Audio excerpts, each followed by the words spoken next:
memulai pelajaran kita hari ini, silakan dulu dua orang ke depan untuk membuat doa dan nyanyi. Ayo.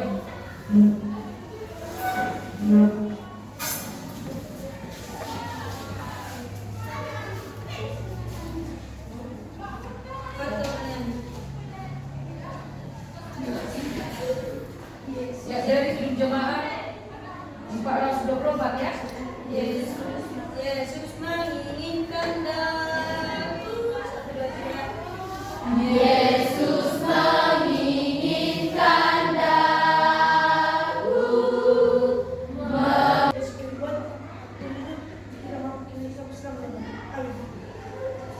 Iya, terima kasih.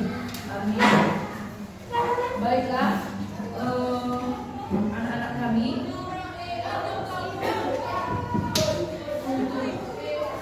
minggu ini atau di pelajaran ini kita akan mempelajari materi pandangan orang muda tentang gereja, ya.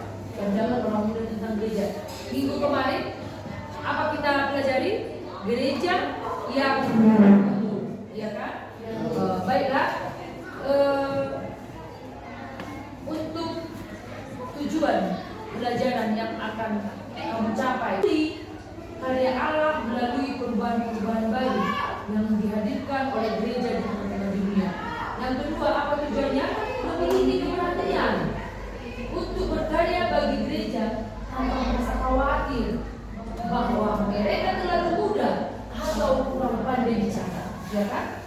Nomor berikutnya, apa tujuannya? Menunjukkan sikap bertanggung jawab atas kepercayaan yang kecil-kecil yang diberikan kepada mereka sebelum mereka memperoleh kepercayaan yang lebih besar lagi. Berikutnya, memahami pentingnya peran anak muda bagi masa depan gereja. Apalagi menyebutkan kegiatan-kegiatan yang melamar membuat pelajaran dan orang muda di gereja mereka untuk menjadi pemimpin gereja di masa depan. Dan yang terakhir, apa tujuannya? Mengawasi kegiatan-kegiatan yang ada di gereja. Iya. Sudah paham kan? Sudah pernah? Kira-kira banyakkah atau sedikitkah yang melakukan ibadah setiap minggunya di gereja? Banyak. Oke, bagus. Ada yang memilih banyak, ada yang memilih sedikit, ya kan? Ya tentunya berbeda di gereja masing-masing. Yang memilih banyak setiap hari minggunya diamati, dilihat di gerejanya yang banyak kaum muda yang beribadah. Tujuh tangan dulu. Yang banyak di gerejanya. Tujuh tangan dulu. Tujuh tangan. Tinggi. Yang banyak anak muda atau orang muda di gerejanya. Bagus. Yang memilih sedikit. Yang sedikit di gerejanya memang kenyataannya. Yang sedikit anak muda. Tujuh tangan. Tinggi. Ya, bagus semua ya. Ini sebenarnya yang terjadi kan? Iya. Ibu mau tanya dulu. Kenapa di gereja itu pemudanya sebenarnya, anak mudanya banyak sebenarnya, anak anggota jemaat itu banyak, tetapi yang melakukan ibadah hanya sedikit yang datang setiap hari minggu ini. Kira-kira menurut kamu apa penyebabnya? Malas. Lagi menghentikan game, menghentikan game. Berarti pada saat ibadah dia hanya main game di rumah. Apalagi malas, apalagi Malas karena kebanyakan. iya, apalagi iya, berarti kita berpikir dulu kenapa malas. Malas dia, malas. Tentu ada alasan malas karena ada penyebabnya. Iya bukan? Apa penyebabnya makanya dia malas? Terlalu panjang membosankan, gitu ya? Apalagi bertele-tele, duanya panjang-panjang bertele-tele begitu? Berulang-ulang lagi ya? Aduh, nanti bisa dibilang kepada tuanya, apalagi orang tuanya pernah tua kan?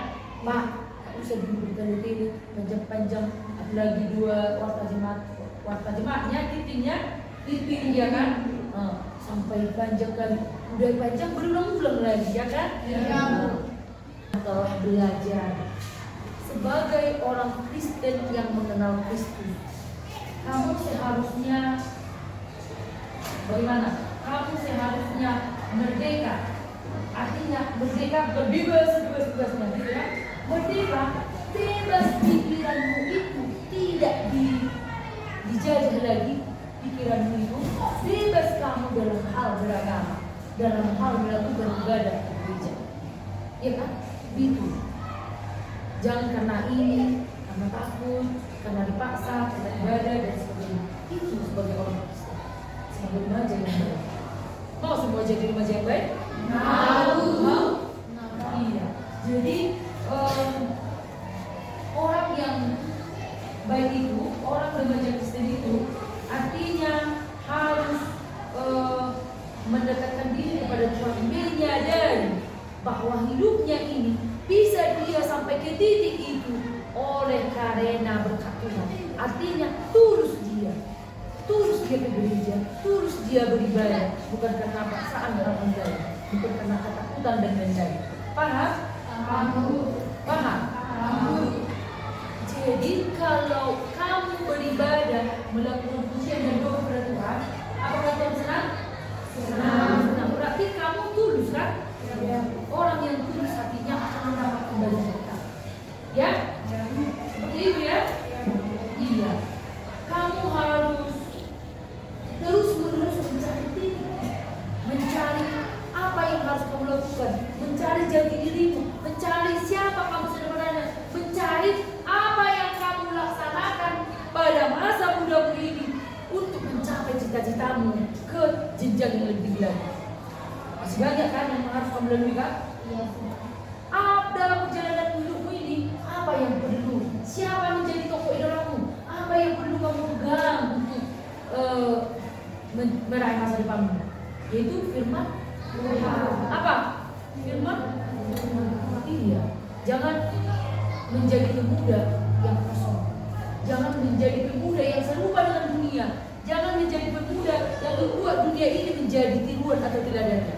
Tetapi harus membuat tiruan menjadi teladan Yesus, menjadi teladan dalam hidup. Paham maksud ibu? Paham.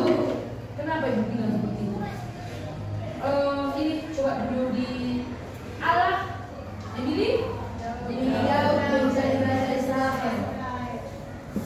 Lanjut juga ya.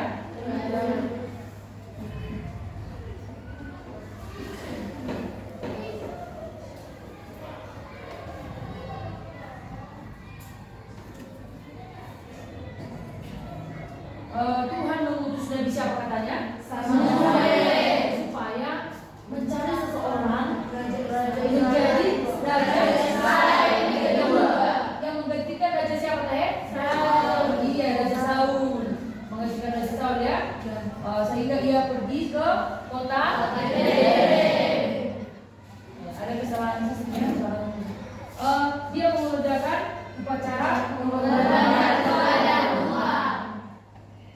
Si Samuel ya. Lalu dia mengundang Bapak Isai, Bapak Isai, ayahnya si Daud, untuk datang ke upacara pengorbanan. Ya. Bapak Isai mempunyai berapa anak laki-laki? 8 anak laki-laki. Bernyanyi dengan paduan suara, bermain musik yang diikuti dengan remaja, dan juga melakukan pendalaman PA. Gereja juga sangat menginspirasi kami agar lebih baik lagi dan jadi teladan bagi sesama. Terima kasih. Iya. Ya bagus ya. Oke, seperti ini perbedaannya ya. Ngerti. Iya. Ya, oke. Jadi nanti ibu bikin soal ke soalmu, saya bikin soal. Nanti soalnya diisi lagi sama. Nanti kelompok ini kita lihat apakah di akhir soalnya nanti bisa ingat apa yang dia benar. Oke, seperti ini ya. Ini kamu buat.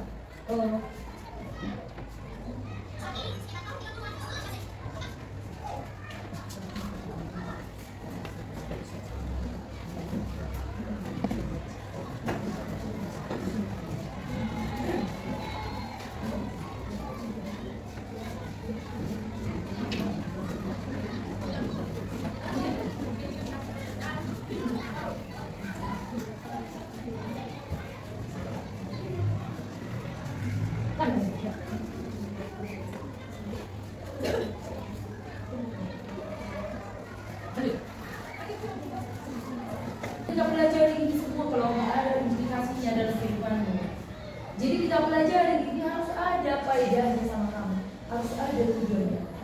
Kalau ada seseorang mengatakan kepada kamu teman membaca, nah ini rokok, misalnya 5 atau 2 tahun lagi pada saat dia sekolah SMA atau kuliah, ya kan? Ini rokok narkoba, isaplah, pakailah katanya. Mau jadi dia? Tidak. Hah? Tidak. Itu kalau kamu menolak itu tentang pendirian, itulah tadi yang ada di bukunya setia. Menolak, itu namanya sudah pelayanan kan? Sudah pelayanan kan? Iya. Menjadi pelajar, menjadi guru. Dulu kalian yang ditanya yang tiga sana di apa implikasinya? Apa hasil faedahnya? Kita mempelajari itu. Contoh kasus. Ayo kita balapan liar. Tidak bisa kita di gereja. Nah, yang ini belum menjawab ya. Apa jawabanmu? Baru saya pergi dulu ke gereja terus boleh ikut kegiatan mereka. Saya nanti akan datang setelah pulang gereja. Itu jawabannya. Yang duduk, yang dua. Duduk, yang dua. Seandainya ada teman membaca kamu, ayo di kantin, ayo kita jajan di kantin. Ambil 5 gorengnya. Berapa?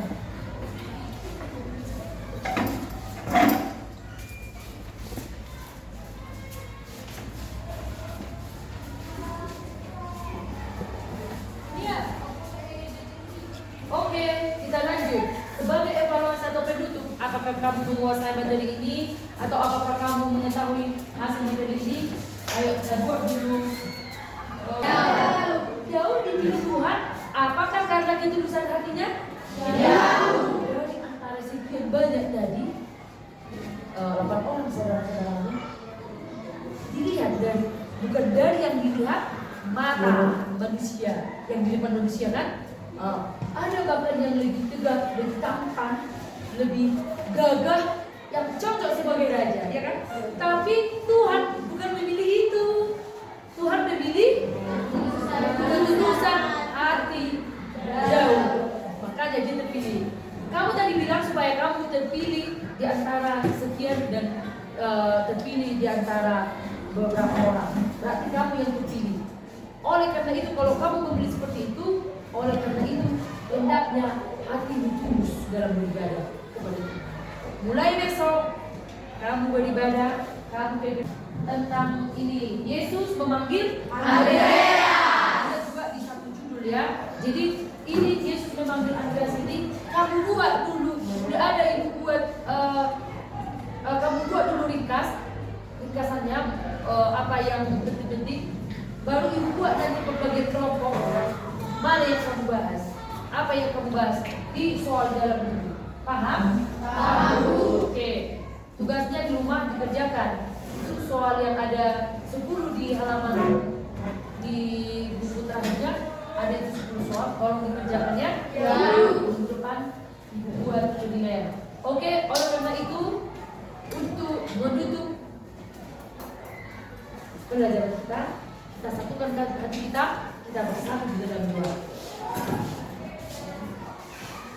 Tuhan Allah Bapa yang berkata di dalam kerajaan surga, inilah kami Tuhan, pemuda-pemudi hati Daud yang mau melayani dan membuat lebih banyak lagi untuk membesarkan nama-Mu pelayanan di dunia ini. Terima kasih Bapa, di dalam nama Yesus Kristus kami telah berdoa dan ucap syukur. Amin.